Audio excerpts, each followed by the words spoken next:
আসসালামু আলাইকুম। স্বপ্নের স্কুলের আজকের আয়োজনে থাকছে শ্রীকৃষ্ণ কীর্তন থেকে বারবার আসা বিভিন্ন পরীক্ষার প্রশ্ন। বাংলা ভাষায় রচিত কোনো লেখকের একক প্রথম গ্রন্থ কোনটি? এটি হচ্ছে শ্রীকৃষ্ণ কীর্তন।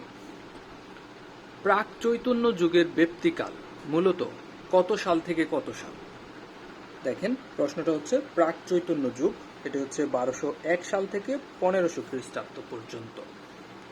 শ্রীকৃষ্ণ কীর্তন কাব্যের প্রধান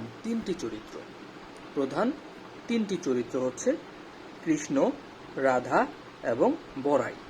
কৃষ্ণ, রাধা এবং বরাই হচ্ছে শ্রীকৃষ্ণ কীর্তন কাব্যের প্রধান তিনটি চরিত্র।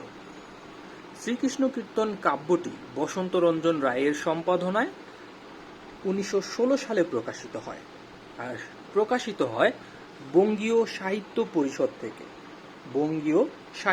পরিষদ থেকে এটি প্রকাশিত হয়।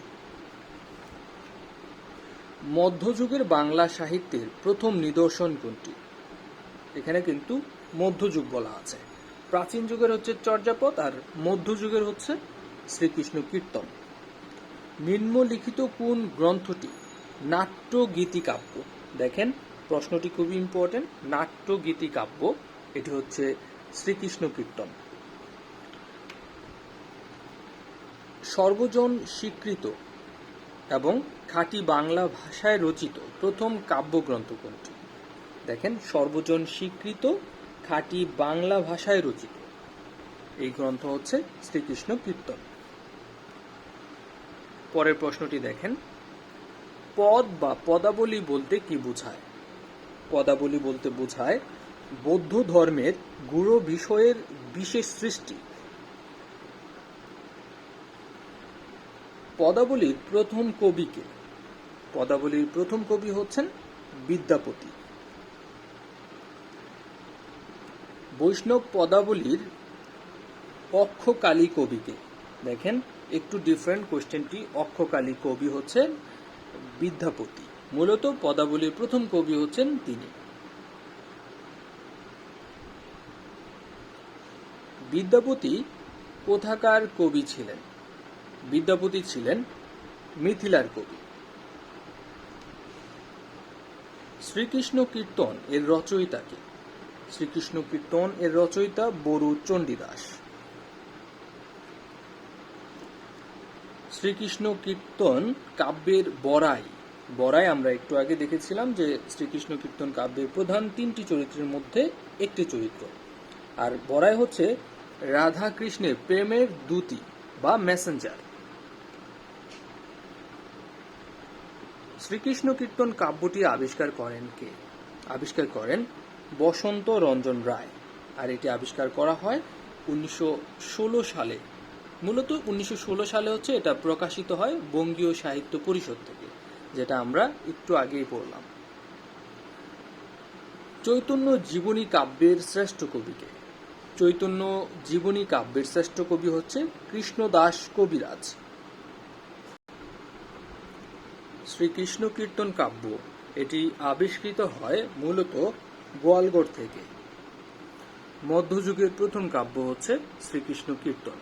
এই প্রশ্নগুলো বারবারই বিভিন্ন পরীক্ষায় এসেছে। পরের যে অংশটা আমরা দেখব মঙ্গল কাব্য। মঙ্গল কাব্যের উপজীব্য বিষয় হচ্ছে ধর্ম বিষয়ক আখ্যান। মূলত দেবদেবীর গুণাগুণ বা গুণগান মঙ্গল কাব্যের উপজীব্য বিষয় ছিল। মঙ্গল কাব্য প্রধানত কত ধরনের হয়ে থাকে? মঙ্গল কাব্য প্রধানত দুই প্রকার। একটা হচ্ছে পৌরাণিক মঙ্গল কাব্য, আর একটা হচ্ছে লৌকিক মঙ্গল কাব্য। উল্লেখযোগ্য পৌরাণিক মঙ্গল কাব্য কোনগুলো? উল্লেখযোগ্য পৌরাণিক মঙ্গল কাব্যগুলো হচ্ছে অন্নদা মঙ্গল, কমলা মঙ্গল এবং দুর্গা মঙ্গল। এই তিনটি মঙ্গল কাব্য হচ্ছে পৌরাণিক মঙ্গল কাব্য। নামগুলো আমি আবারও বলছি: অন্নদা মঙ্গল, কমলা মঙ্গল এবং দুর্গা মঙ্গল। উল্লেখযোগ্য লৌকিক মঙ্গল কাব্য কি কি?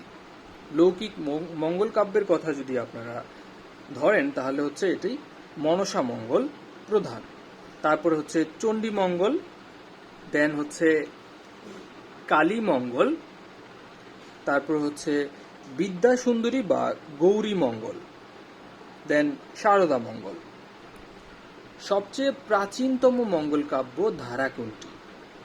সবচেয়ে প্রাচীনতম মঙ্গল কাব্য ধারা হচ্ছে মনসা মঙ্গল। প্রশ্নটি একটু মনে রাখার চেষ্টা করবেন। মনসা মঙ্গল হচ্ছে সর্বাপেক্ষা প্রাচীন মঙ্গল কাব্য ধারা। চণ্ডীমঙ্গল কাব্যের রচনাকাল কত সময় পর্যন্ত বিস্তৃত? চণ্ডীমঙ্গল কাব্যের রচনাকাল মূলত ষোড়শ থেকে 18 শতক পর্যন্ত বিস্তৃত। চণ্ডীমঙ্গল কাব্য ধারার সর্বশ্রেষ্ঠ কবি হচ্ছেন কবি কঙ্কন মুকুন্দ রাম চক্রবর্তী। কবি কঙ্কন তার উপাধি, মূলত হচ্ছে মুকুন্দ রাম চক্রবর্তী তার মূল নাম। কবি মুকুন্দ রাম কোথায় জন্মগ্রহণ করেন? কবি মুকুন্দ রাম জন্মগ্রহণ করেন বর্ধমান জেলার দামুন্না গ্রামে তিনি জন্মগ্রহণ করেন। অন্নদামঙ্গল এই কাব্যটি মূলত কোন যুগের কাব্য? অন্নদামঙ্গল কাব্য মধ্যযুগের কাব্য। ভারতচন্দ্রের শ্রেষ্ঠ কীর্তি হচ্ছেন অন্নদামঙ্গল। ভারতচন্দ্র রায়গুণাকর যাকে বলা হয়, তার শ্রেষ্ঠ কীর্তি হচ্ছে অন্নদামঙ্গল। এই কাব্যটির রচনাকাল হচ্ছে 1752 থেকে 1753 সাল। ভারতচন্দ্র নবদ্বীপের রাজা কৃষ্ণচন্দ্রের সভাকবি ছিলেন। আমি আবারও পড়ছি, ভারতচন্দ্র নবদ্বীপের রাজা কৃষ্ণচন্দ্রের সভাকবি ছিলেন। কবিত্ব শক্তিতে মুগ্ধ হয়ে রাজা কৃষ্ণচন্দ্র তাকে রায়গুণাকর উপাধি দেন। তাহলে ভারতচন্দ্রের যে উপাধি রায়গুণাকর, এটি তিনি পান মূলত রাজা কৃষ্ণচন্দ্রের কাছ থেকে। অন্নদামঙ্গল কাব্য প্রথম মুদ্রিত করেন গঙ্গাকিশোর ভট্টাচার্য। তিনি অন্নদামঙ্গল কাব্যটি প্রথম মুদ্রিত করেন, আর সালটি হচ্ছে 1816 খ্রিস্টাব্দ। অন্নদামঙ্গল কাব্যের রচয়িতা হচ্ছেন ভারতচন্দ্র রায়গুণাকর। আমার সন্তান যেন থাকে দুধে ভাতে, এটি কোন কবির রচনা? এটি মূলত ভারতচন্দ্র রায়গুণাকরের রচনা, যেটি এই লাইনটি নেওয়া হয়েছে অন্নদামঙ্গল কাব্য থেকে। ভারতচন্দ্র রায়গুণাকর সম্পর্কে আরো কিছু কথা না বললেই নয়। তিনি ছিলেন মূলত মধ্যযুগের বাংলা সাহিত্যের শ্রেষ্ঠ কবি। তার শ্রেষ্ঠ কীর্তি হচ্ছে অন্নদামঙ্গল। তাছাড়া ভারতচন্দ্র রায়গুণাকর রচিত বিখ্যাত গ্রন্থ হচ্ছে সত্যপীরের পাঁচালী। এটি হচ্ছে তার রচিত বিখ্যাত গ্রন্থ। আমার সন্তান যেন থাকে দুধে ভাতে উক্তিটি মূলত অন্নদামঙ্গল কাব্যের অন্তর্গত। বাংলা সাহিত্যের মধ্যযুগে মুসলিম কবিদের উল্লেখযোগ্য অবদান ছিল রোমান্টিক প্রণয় উপাখ্যান তৈরি করা। চাঁদ সওদাগর মূলত বাংলা কোন কাব্য ধারায় রচিত? এটি হচ্ছে একটি চরিত্র, আর এই চাঁদ সওদাগর এই চরিত্রটি আছে মনসা মঙ্গল কাব্যে। একটু খেয়াল রাখেন যে এটি হচ্ছে কিন্তু মনসা মঙ্গল কাব্যে চাঁদ সওদাগর এই চরিত্রটি। মঙ্গল যুগের সর্বশেষ কবির নাম? মঙ্গল যুগের সর্বশেষ কবি হচ্ছেন ভারতচন্দ্র রায়গুণাকর। আর মধ্যযুগের বাংলা সাহিত্যের শ্রেষ্ঠ কবি, একটু আগেও বলেছিলাম যে ভারতচন্দ্র রায়গুণাকর, তিনি মধ্যযুগের শ্রেষ্ঠ কবি হিসেবে চিহ্নিত। কোন দেবীর কাহিনী নিয়ে মনসা মঙ্গল কাব্য রচিত? মূলত মনসা দেবীর কাহিনী নিয়েই মনসা মঙ্গল কাব্যটি রচিত। মুকুন্দরাম চক্রবর্তী কোন ধারার কবি ছিলেন? তিনি ছিলেন চণ্ডীমঙ্গল কাব্যের ধারার কবি মুকুন্দরাম চক্রবর্তী। চণ্ডীমঙ্গল। কবি কঙ্কন এটি কার উপাধি? কবি কঙ্কন হচ্ছে মুকুন্দরাম চক্রবর্তীর উপাধি।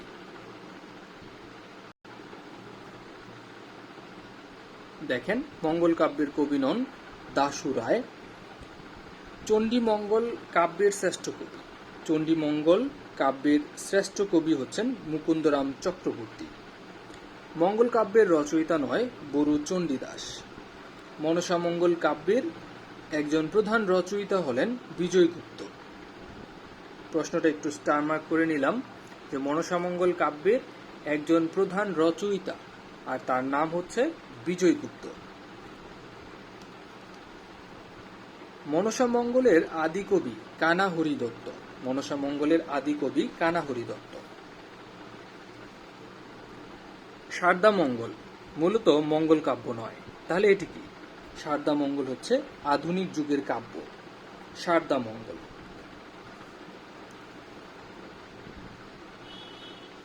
কমঙ্গল যুগের শেষ কবির নাম কি? কমলযোগ যুগের শেষ কবির নাম হচ্ছে ভারতচন্দ্র রায়গুণাকর। মঙ্গল কাব্য রচনার মূলে উল্লেখিত কারণ যেটি ছিল সেগুলো হচ্ছে স্বপ্নে দেবী কর্তৃক আদেশ লাভ। মানে স্বপ্নে দেবী কর্তৃক যখন আদেশ প্রাপ্ত হয়েছিল তারা তখনই মঙ্গল কাব্য রচনা করেছিল। মনসামঙ্গল কাব্যের চরিত্র বেহুলা নখিন্দর, এগুলো হচ্ছে জনপ্রিয় চরিত্র যেগুলো মনসামঙ্গলের চরিত্র। এই প্রশ্নটি আমরা অলরেডি পড়েছি। আমার সন্তান যেন থাকে দুধে ভাতে, এই চরণটি। চণ্ডীমঙ্গল ধারার প্রধান কবি মুকুন্দরাম চক্রবর্তী। চণ্ডীমঙ্গল কাব্যের প্রধান কবি। আমার সন্তান যেন থাকে দুধে ভাতে, এই প্রার্থনাটি মূলত কার? এই প্রার্থনাটি হচ্ছে ঈশ্বর পাটনের। ধন্যবাদ স্বপ্নের স্কুলের সাথে সময় দেওয়ার জন্য। এরকম ভালো ভালো ভিডিওর জন্য অবশ্যই স্বপ্নের স্কুলের সাথেই থাকুন। আসসালামু আলাইকুম।